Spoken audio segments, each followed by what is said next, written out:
I tried to warn her. I tried everything in my power to let my niece know. The guy that she's about to marry is not who she thinks he is. He cannot be trusted. Well, she didn't listen to me, and now look at her. Hey, I'm Lara. I'm Canadian and have lived most of my life here. I was born in a well-off family and my dad was a judge. He was the one who inspired me to study law and become a civil lawyer. I've been working for the welfare of people for more than 15 years now. Anyways, I have a really good reputation and I'm actually famous for my high success rate, so it's no surprise that I was quite respected in my family. But there was only one person who hated me a lot, and yes, that was my older sister. She's always been a self-centered, hateful person. I remember my mom telling me that she always hated the attention that I received, even when we were kids. Because of the difference between our personalities and how we performed at school, it was no shocker that I was loved by everyone while she was always scolded. And always at home or at school for always misbehaving. Her grades were bad and also the reason why she received a lot of criticism at school. However, rather than trying to get better and work on herself, she just starts hating me even more, but I always stayed patient and tried to deal with her calmly and tried taking no offense to whatever she would say. I always wanted to have a good bond with her, but she never really gave me a chance to get close to her. And so when she got married and had her first child, I tried my best to love the baby unconditionally and to fill up the void while we had growing up. Despite my efforts, my sister just kept on feeding lies and hatred to her daughter, and she also started despising me. Not only that, but the difference in our financial status also angered them a lot and fueled that hatred. I was the one who supported my parents after they retired until they left the world. Mira, my niece, was a total troublemaker, a spoiled child. She had no manners whatsoever and always acted like a brat. I remember her throwing a tantrum right in front of my colleagues once they came over for a small tea party. She gets upset with her mother for whatever reason and starts throwing things and cursing in front of them. And when I tried to soothe her, she starts cussing at me too. I had to apologize to my guest and had to make them leave, and after they left, I was so embarrassed. And when I tried to berate her for that, my sister jumped in and started fighting with me, instead of correcting her daughter. After that incident, I rarely went to the house or visited them, and when they came over, finally, I avoided them most of the time. So we slowly drifted apart even more, and anyways, all the years we had a lot of fights and I realized that it was better to stay away from them. We only met at events or at family get-togethers. Their hate never stopped. But what humored me the most was that they loved using my influence just to boast to others, and I didn't really care about it since I still considered them my family. But all my good wishes almost disappeared when she insulted me in front of so many people on her wedding day, when all I did was help her. So guys, let me tell you what happened. Myra met a boy. After just 3 months, she hastily got married to him. This whole situation did not sit well with me, but who was I to complain? I kept quiet and decided to just attend the wedding and get over it. And Myra was holding her wedding in a different city at the beach and had booked a small guest house, and I was staying there too. Her boyfriend, Joe's family, only a mother and sister were also there, were bound to interact. From the very first time I met Joe, I didn't like him. There was something off about him, and I just could not pinpoint it in the first meeting. I kept my doubts to myself and did not say anything about it, but that was until I overheard him talking to his friends, and what I heard shook me to the core.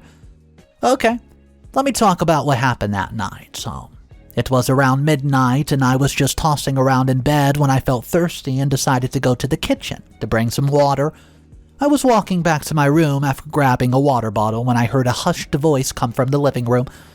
I decided to see who it was. I saw that Joe was talking to somebody on the phone and he seemed really distressed about whatever they were talking about.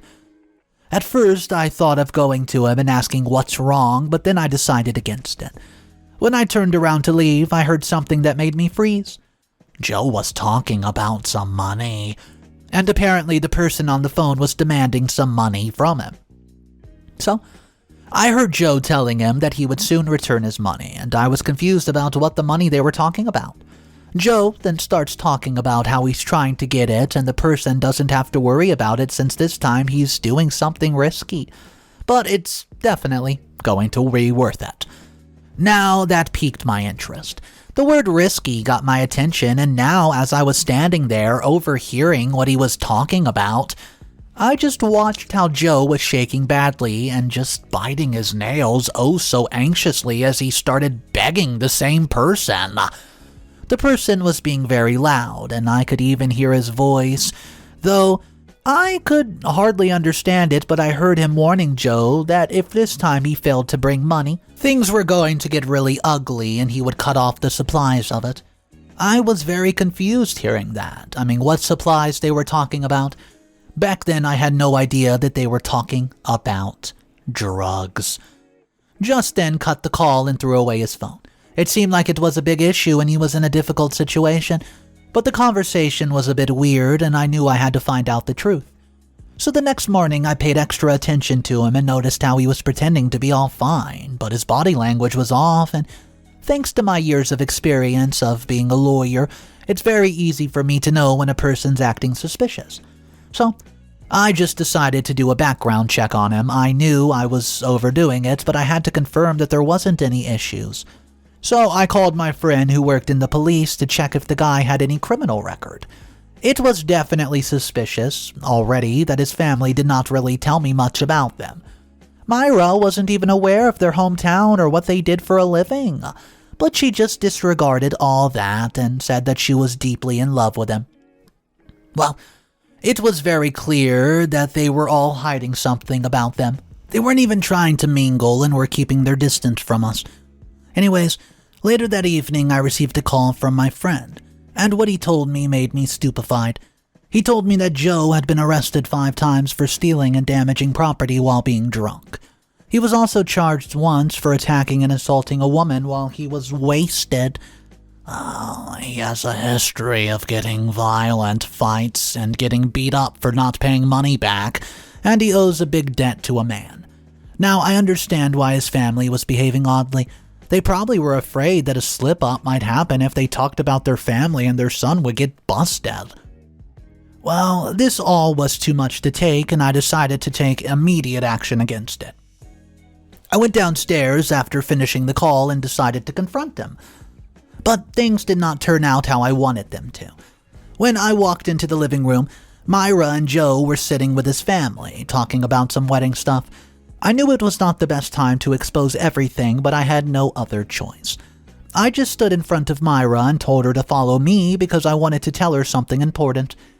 Joe immediately intervened, saying that whatever I needed to talk about could be done in front of him too. I could see that the man was already sweating, as if he had any idea that I would find something about him. So I just shrugged and decided to say everything in front of everyone. The first thing I said was that she needed to cancel this wedding with Joe, as I found out some ugly things about him. Nobody dared to interrupt me, so I continued and told them what I found out, including that Joe was not only just an alcoholic, but also had a huge debt piled upon him. Hearing this, Joe jumped to his feet and started fighting and yelling that I was accusing him of something that he's never done. So when I said that I've done a background check on him and my information was from an authentic source, he went pale. Myra decides to speak up. Suddenly she became angry and starts to yell at me, calling me an old lady and telling me that I had no right to do a background check on his boyfriend. And whatever background check I had done, she didn't need any of it. I tried to make her understand that he wasn't a good person, and she needed to understand that. But this infuriated her, and she starts yelling and cursing and telling me to mind my own business and not intervene in their personal matters. I was insulted by her in front of everyone, and she told them that I had always been a problematic person, and I loved creating drama because I could never see her or her mother happy. I denied it all right away and tried to calm her, but she was adamant that she would kick me out if I didn't shut my mouth. After the outburst, she just walked away and told me to stay put until her wedding, and then she doesn't need to see my face again anymore. After all this, I just went quietly to my room. I was frustrated that my niece did not even bother listening to me or believe me when I could easily provide all the proof regarding her boyfriend, But seeing her reaction and how she treated me, I decided to just let the time teach the lesson and stay out of the matter. After this incident, things just went back to normal, at least for me. They continued with the wedding preparations and their attitude towards me became hostile. Now Joe also hissed and glared at me whenever he saw me. But he knew that I knew about his deeds, so he didn't go too far. And I knew that he was hateful with me, but hey, I ignored him as I had no business with him. I watched them complete the wedding preparations quietly, and finally the wedding day came. What I was expecting was that the wedding would smoothly happen. Nothing could stop them, but I had no idea that an unexpected twist of events was going to completely destroy whatever she had in mind. So, what happened was that the wedding day arrived and Myra was not at the salon. She wasn't getting ready. Not at all. She had taken everything with her to her friends and beauty salon nearby and was getting ready there. But when the time to wear her accessories came and she opened her bag and tried to take her expensive jewelry out, she could not find it. Chaos broke out. Everyone was freaking out since they knew the ceremony would start soon, and she was losing her calm as she frantically looked for it everywhere. She starts checking all the bags that she had taken there, throwing everything out just to find it, but to her disappointment, she could not. She then headed back to the house where we were staying at, and everybody was shocked seeing her so disheveled. She starts yelling that she could not find her jewelry, and everything was so quiet for a moment since it sounded like an absolute prank. There was no way such an expensive thing could just up and go missing. No outsider was even allowed inside of the house. I mean, come on. Nobody knew where it was, and it actually went, or if it was really missing, or what happened to it. So, I was standing there as she yelled at everyone to help her find the jewelry, or otherwise she'll just burn down the house. I stood there watching the drama unfold in front of me, but had no idea that the real drama, well, it was yet to come. Update number 1. Hey guys, I'm back, so let me tell you all about what happened after that. So when my sister and Myra told everyone to just start looking for the jewelry, we started the search and I decided to help too. We looked around every nook and cranny of the house, but there was no sign of the jewelry. We had no idea what was happening, and before I could go and start searching for the jewelry again, I was startled when I heard noises from downstairs and saw Myra breaking stuff just to let her anger out. When we could not find it on our side of the room, we decided to just go look for it on the groom's side. What surprised me was seeing that all their rooms were empty and none of his family was there. At first, we didn't really question it, considering that they might have already gone to the venue and just continued the search. We wasted approximately an hour looking for the jewelry and even looked for it outside the house. Maybe she dropped it somewhere, but no, we could not find it. That's when Myra just broke down and collapsed on the sofa in the living room. She was crying her eyes out. She eventually decides to call Joe and tell him about the whole situation and ask him to come and help her. We all were just standing around her as we waited for him to come to the house. But that's when all hell broke loose. We got a call from the staff from the wedding hall urging us to come as they had already prepared everything, and they told us that Joe was not at the venue. I had an ugly feeling about it, but I decided to keep my mouth shut. Myra kept calling him again and again and again, but there was no response from his side. That's when Myra hurriedly stood up and ran towards the room where Joe was supposedly staying. We had no idea what happened. Myra came out of there a few minutes and she was crying about why there was no suitcases or stuff of any of the family in the rooms. We all knew where this was going, but we decided to just call the wedding manager. First, to confirm that there were no guests who had reached there. Myra was busy crying. Everyone tried to calm her while I was the one who called the manager, and the manager told me exactly what I was anticipating, that the groom even took some money back, saying he had to cancel the event because of some reason, and now they were wrapping up things. Just when I told the news, everybody was shocked. Joe was missing, and so was the jewelry. So we all know where it was going and what was the most suitable answer to it. But none of the family members were brave enough to point it out, and we stayed quiet. waiting for her to say it herself. Myra was loudly cursing Joe as she called him again and again. She could not believe the man did a fraud with her and deceived her, and she starts to just break things as she started to tear her own wedding dress angrily. Her mother held her hand and tried to make her stop as she made her sit down on the sofa. Myra was out of it, and we could all see that. We all felt bad for her, but she would have seen it coming when she ignored all of my warnings and told me to shut up and mind my own business. Update number 2. Hey guys, the drama did not end there. When everything happened, another chaos broke out because of me. Anyways, at the time Myra was busy drowning in self-pity when I decided to speak up. I start off by telling everyone that I've always been suspicious of the guy and he tried to warn Myra before. I told them that she just shut me off and told me to mind my own business and just quietly attend the wedding and then get out of her face. I was looking at Myra while everyone was now looking at me, waiting for me to continue what I was saying. But Myra immediately intervened. She suddenly starts to cry like a mad woman and tried to use this against me, saying that I could never consider her mother and her my family, and I should have told them if I knew about it. I was not stupid to know what she was saying. She was just doing it to protect her own image, and she started to get sympathy from everyone as she told them that if I knew that he wasn't a good man, I should have told her. The whole family was not looking at me with hatred, so I decided to just lift the veil from the truth. I told them that I actually had done a background check on him and told her about it just a few days before the wedding, right in front of Joe and his family.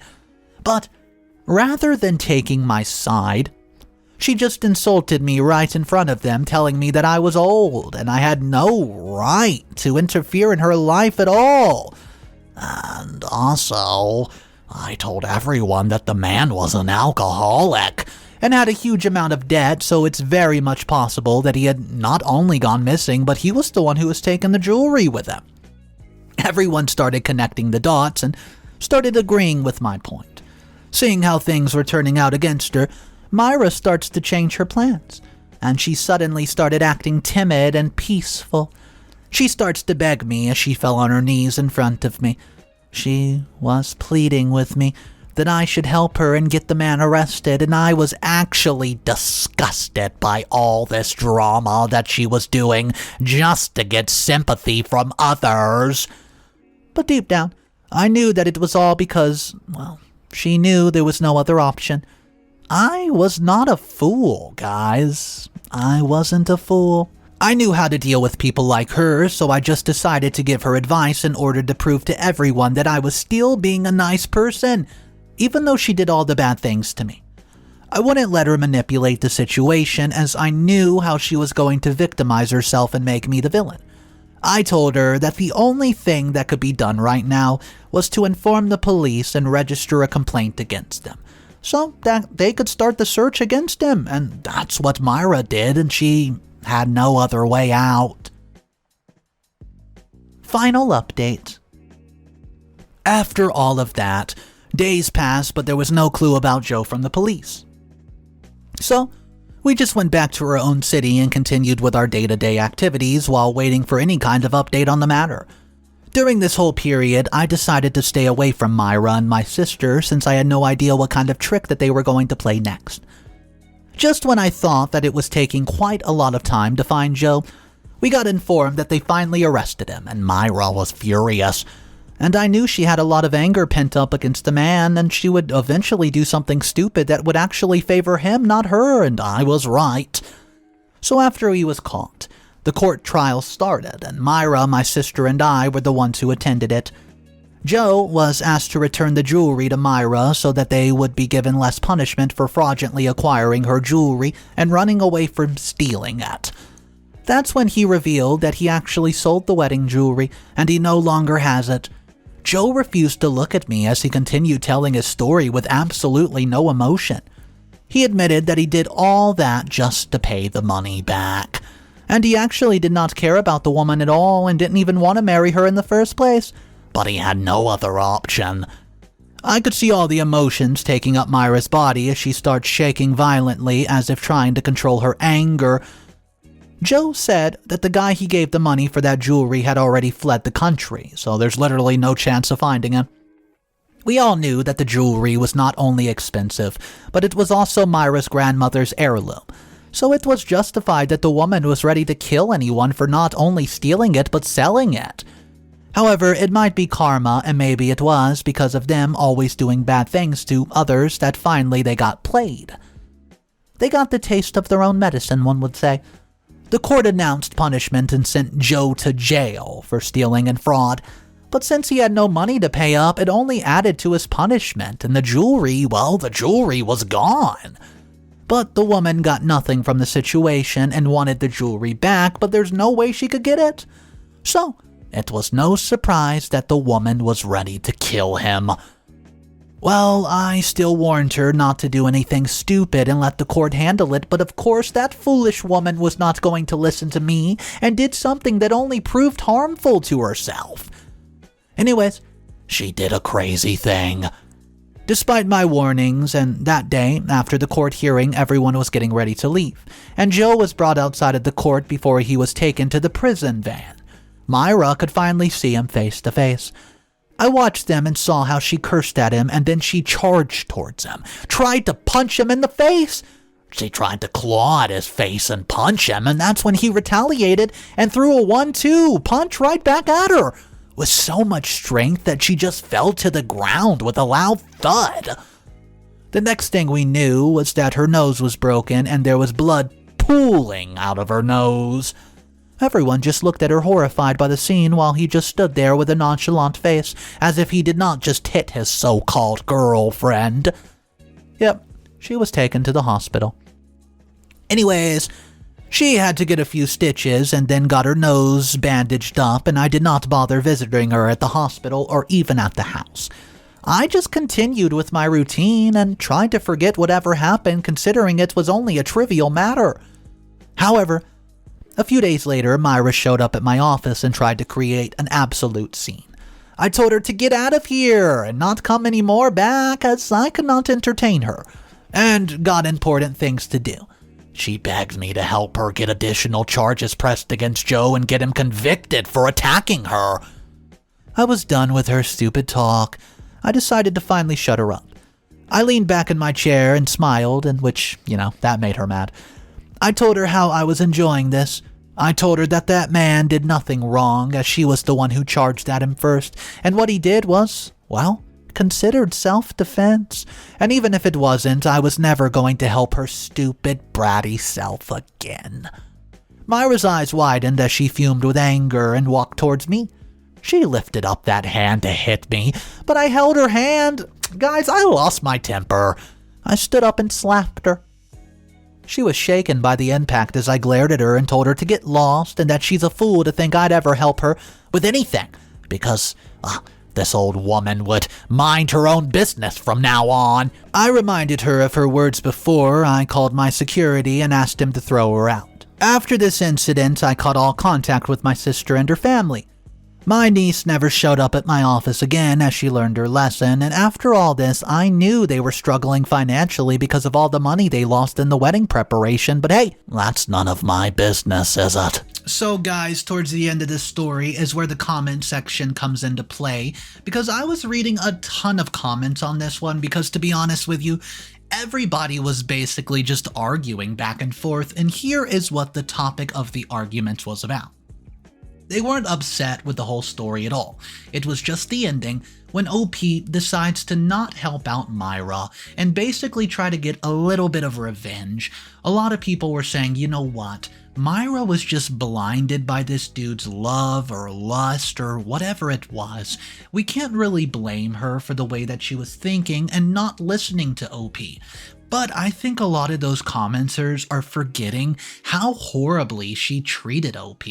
I mean, OP went through a lot dealing with this, and I just want to know your opinion on it. Whose side are you on? Is OP the a-hole? In my opinion, no, not at all. But I do want to know your thoughts on it, guys, and if you don't agree with me, totally cool. Let's talk about it in the comment section. My name's Mr. Reddito, and I narrate these sort of stories every day. So if you want to be a part of these daily readings, all you have to do is subscribe to the channel. I'll see you guys tomorrow. Have a great day. Thank you once again for joining me. And remember, as always, it's cool to be kind. See ya.